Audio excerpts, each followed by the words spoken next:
Hi guys, Paul Pluta on the Paul Pluta channel doing another paid review.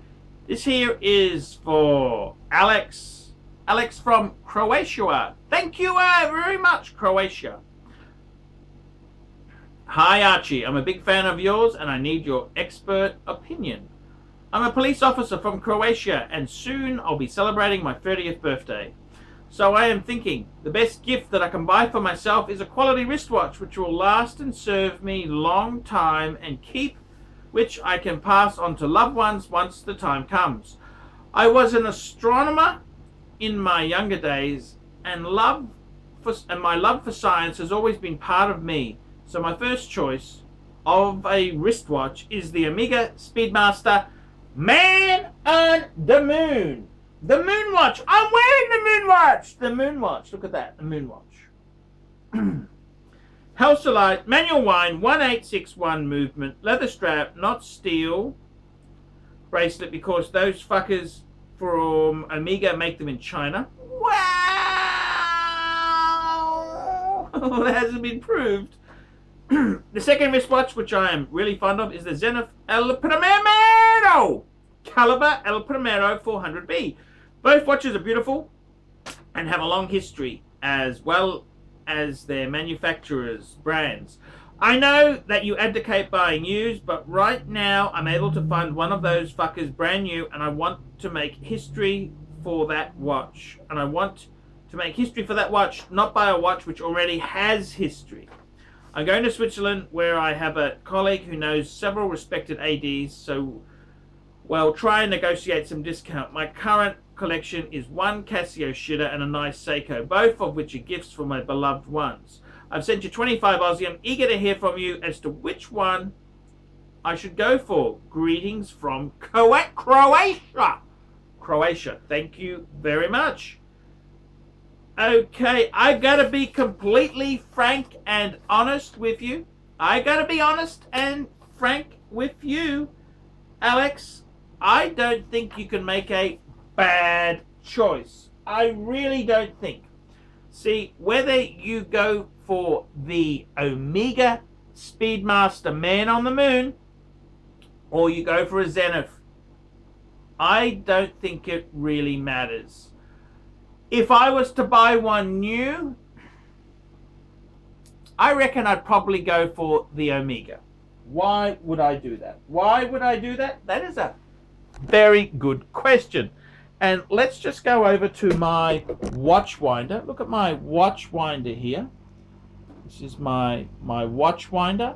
I'm going to turn it off and I'm going to take out, look at this, I'm going to take out, this is my favorite chronograph at the moment. Well, in addition to the Omega. And I'm going to take it off and have a look. This is it here. It's my Zenith El Primero. Now, I've got to be completely frank and honest with you. Completely frank and honest with you. Which timepiece is the better? Well, they are both amazing. They are both literally amazing. If I had a choice, someone said, hey Arch, which one would I go for? Whew, that'd be a very hard choice. Both of these 42.5 mils, they're both steel. Which one would I go for if I could only take one? Look, I don't think there's a wrong decision there. The El Primero, that is very, very famous because this watch here was 1969 it came out. It was the race to have an automatic chronograph.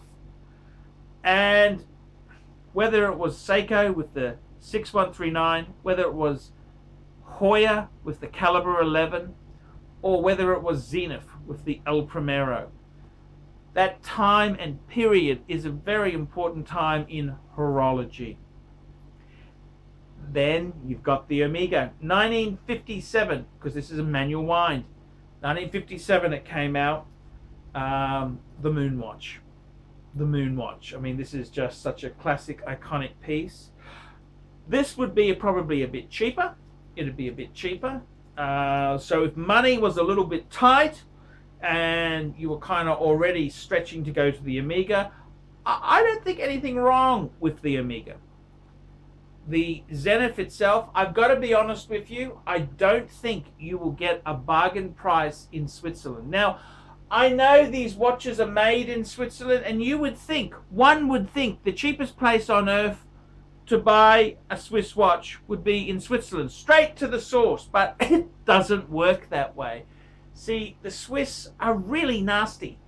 They don't really discount. They're not into the low-end retailing. They want a premium.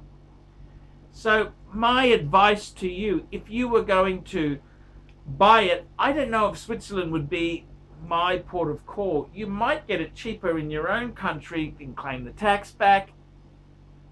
You know what I mean. So I've got to be completely frank with you. If I had to pick a chronograph, and I reckon those two are the most iconic chronographs. One's manual wind, one's automatic. I think they are the absolute bee's knees of chronographs. Which one would I go for? Look, if I was in a shop and someone's... This is with the knowledge that I've got, because it took me a long time to come around to Zenith, and now that I own a Zenith, I absolutely love it. I really do love it. I got to be honest with you there. I think the Zenith is a better chronograph, okay, because it's automatic, high beat automatic. This movement was so good when Rolex finally decided to put an automatic movement in their chronograph, the Daytona. They chose the Zenith movement. This was 1988. They left it for years. They left it for years. 69 it came out. 20 years, 19 years. They just absolute. I don't know why they were so slack, but the rest is history. I think the Zenith long term would probably be more expensive to service. It's going to be a more niche brand, whereas the Omega is a very, very classic watch. There's a lot more Omegas around. That's not to say the Zenith will be impossible, but it's a high beat movement.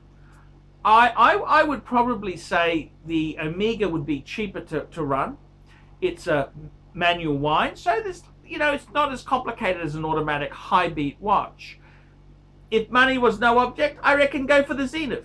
If you are looking at long-termness, I'd say the Omega. Now, that doesn't mean the Omega is so inferior to the Zenith. No. They are both outstanding wristwatches. They are amazing critters. These are amazing critters. I think either one. I don't think Switzerland would be the best place to go. I'd look around, even somewhere like the UK, maybe cheaper. Germany. You want to buy one from a reputable dealer. You don't really want just a lay person. I'd highly recommend hunting around for the right chronograph for you. It's a great thing. I think you're 30 years old, and I salute you. You've worked very hard. I haven't had high-paid jobs. I've had to do so many awful things to afford my watch collection. Believe you me, it would make the hairs on the back of your neck stand up. But I really think if it was me, they're both amazing. They're both amazing. You will love them to death. The Omega is a great brand. The Zenith's probably a little bit more special. It's kind of a niche watch for purists. So I definitely, I reckon, see how you feel. There's not an inferior choice. The Omega is such an iconic watch. There's nothing wrong with the Omega. It's one of the greatest sports watches known to man. And I'd probably, for you, the astrology bit, get the Moonwatch, man. There's only one Omega Moonwatch. Get the Moonwatch, man. Save the money. Get the Moonwatch. That's what I'd be doing. Omega makes some pretty good stuff. And I'd get it on the bracelet. Don't worry about the Chinese. Don't worry about them. They make good food. Look at that. Duck and chop suey and chow mein. They make some good stuff. It's dim sums. They make some good shit. Man, the Chinese are good. Go and get an Amiga Speedmaster Man on the Moon. Get it, enjoy it, and don't look back. I'm Paul Pluta. This is the Paul Pluta channel.